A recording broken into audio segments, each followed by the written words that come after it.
Hey everybody, Z Garcia here, and today we're going to be building our little city with different cards gathering the resources we need in Town Builder Coevorden.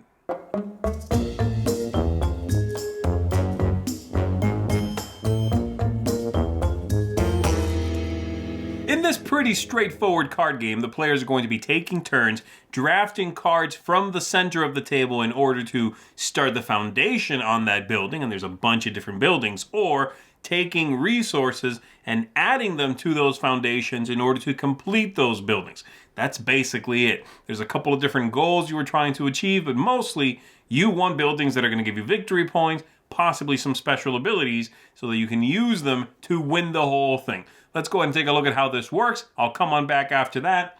I'll tell you what I think of it. Here we're going to be taking a look at the game for 3 players. We've shuffled up the deck, revealed 5 cards. We've got, in this case for 3 players, one of these characters up here who is going to give us a bonus if we achieve what she is looking for. In this case, most social buildings, which are the green ones. There are none out there now. We've got a couple of awards that are also bonus points, and then everyone has one of these starting cards. And you are ready to begin. You are trying to get the most victory points possible, and on your turn, you are going to take 2 actions towards that goal. So we're going to go over here first. On your turn, like I said, you are going to do either claim a new building in order to start a foundation, or gather materials or gather gold towards finishing those buildings. So for example, that player, let's say their very first thing is starting the foundation on this butcher's shop. They'll take the card, they'll put it sideways like that, and here on the side it shows you what materials are needed to complete that building. In this case, 1 stone. And on their second action, for their second thing, they could start another foundation, say the sawmill over here, which requires 4 wood. A large building there, or they could gather resources. So they could take this, for example, flip it upside down, and put it underneath a building in order to count as one of the resources needed. In this case, the only resource needed. This is stone there, or wheat. So they'll say stone, this needs 1 stone, that building is completed. We discard the card that was just the resource, we flip this face up, we discard that, and that player now has a butcher's shop. That's it. And it'll be the next player's go. The very first thing they do is they reveal enough cards to have 5 again, and then they will start. The other option, like I said, besides starting a foundation and adding resources to a foundation in order to finish it, is gathering gold.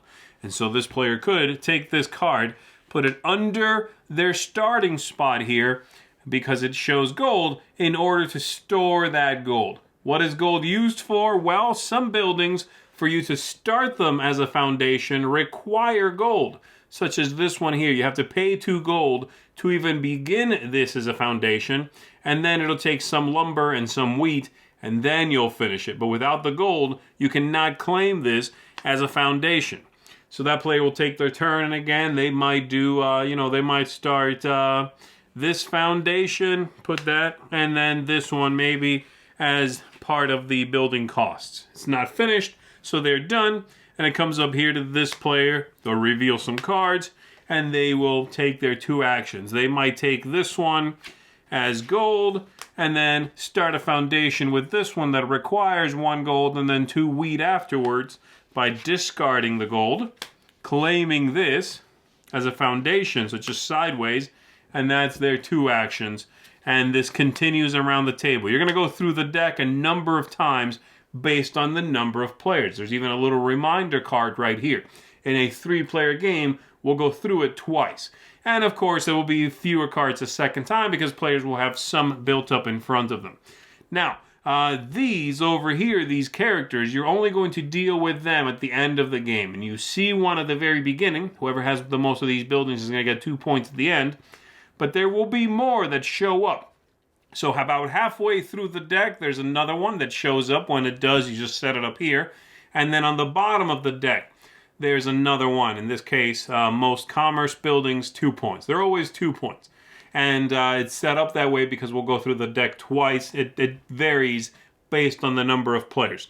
These here As soon as you qualify for them, you'll take them. And then everyone else has the rest of that same round to claim them as well. It's possible for multiple players to get this, just so it's fair. Starting from the start player, they claim this, and this one is 2 buildings with a cost of 3 or more. So if they claimed that, then this player will have one this very turn to claim it possibly as well, and this player will do the same thing. And then both players would get the 2 victory points that come from this. That's how that works. This one over here happens to be 3 buildings with different building types. So these will go, and they give you a little bit of a target at the beginning of the game of something you want to go for, just like this does over here. So I myself over here am working towards it by claiming this one social building and ideally finishing it. There are also, on some of these buildings, special abilities, and they come in 3 types. Some of them, as soon as you complete the building, they do something. Let's see if we can find one of those in the deck here so I can show you. So we've got this one, for example, this merchant's house. As soon as you complete that little hammer lets you know that you immediately do that action 1 time when this is finished. And in this case, gain a gold and a resource from the discard pile. There you go. Some of them have that star symbol there, and you can activate 1 star symbol per round on something that's finished. You begin with 1, this one over here, but then if you have later on another one, you can say, okay, I'm activating that for this round. Only 1 of everything you've got, and you'll have some sort of special ability. This one, for example, says the next foundation you complete this turn costs 1 wood less. So there you go. And then finally, you've got these with a crown. They are scoring at the end of the game above and beyond the value at the top of the card here. This one says you score 1 victory point for every 2 buildings in your district, maximum of 5 victory points.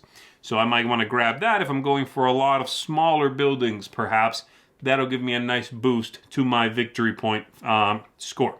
So there you go. That's what you're doing. Very simple. Gathering these cards as foundations, adding resources to them, completing them, turning them, using their abilities, gathering the specific things you want in order to get these points and these, and at the end of the game, hopefully having the highest score possible.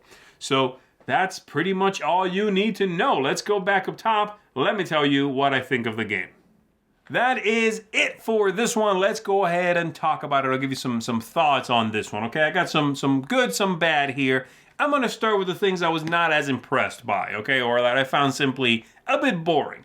I'm going to start there, and we're going to go with thematic ties and setting first. The game is kind of a snooze fest when it comes to that. It's a generally bland feeling game from a thematic point of view. You are building buildings, and you are using a couple of different powers, but there's not a lot of unique abilities in the game. That's what you're doing. Grab a couple of victory points here, a couple of victory points there. That's it. So it's not a captivating game from the thematic setting point of view, okay? And then the other thing is replayability, unfortunately, really drops off quickly in this one. The first play of this is going to be fantastic. I think you're going to have a really good time with the first playthrough of this. You get to see all the new buildings, the little cool things they do, their varying costs, combinations you can make, things like that. That's going to taper off very quickly.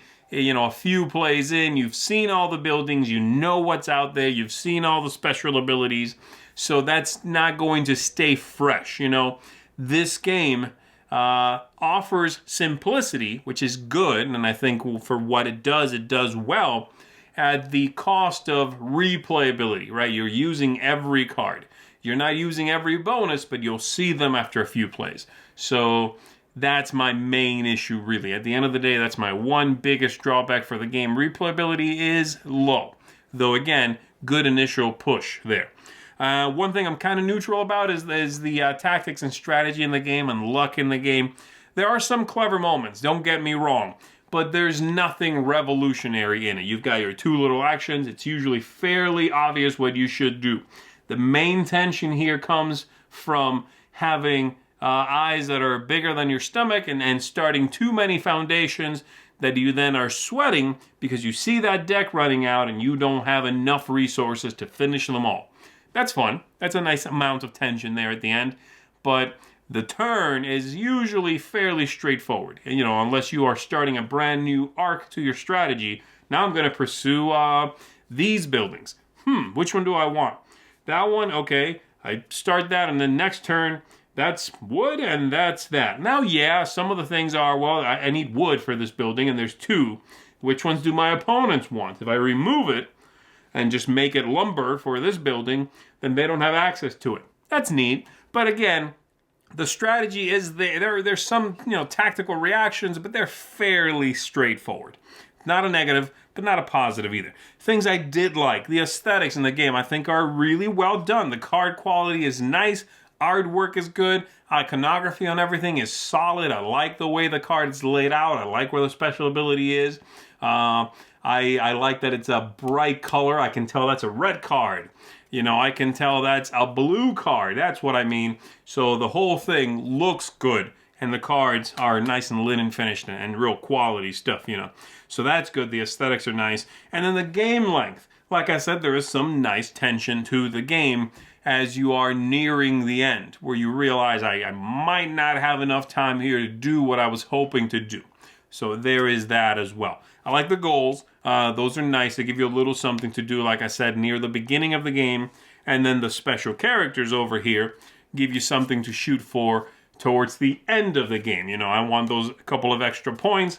I can hopefully get some of those characters. So there you go. Overall, a pleasant game, just not a revolutionary one. And that's okay. Not every game needs to be revolutionary. I am worried that this might be too simplistic for, well, let me tell you my bottom line here, okay? Here it is. Perhaps a bit too simplistic for seasoned gamers. The game manages, nonetheless, to create a pleasant atmosphere and some genuine moments of tension. And this is going to get a 7 out of 10 from me, which is still a seal of approval. So there you go. I do like it. I'm just worried about that replayability and it being a pretty straightforward city building game that's going to drop off people's radar quickly, right? If you're someone who is interested in trying this style of game, maybe you haven't played a city building game, even a card-based one, this is not a bad jumping on point. I think you're really going to enjoy the way it all works together.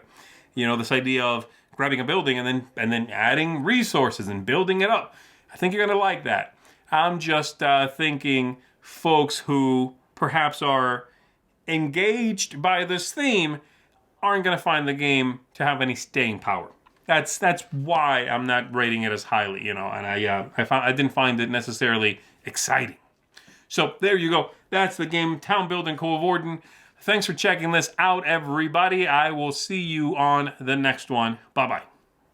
Thanks so much for watching another Dice Tower video. If you enjoy our videos, subscribe to the channel for more fun, comprehensive board game coverage. Also, consider joining us at one of our events. Come to Dice Tower Retreat, a small, intimate gathering where gaming is king. Join us for Dice Tower Cruise, the largest board game cruise.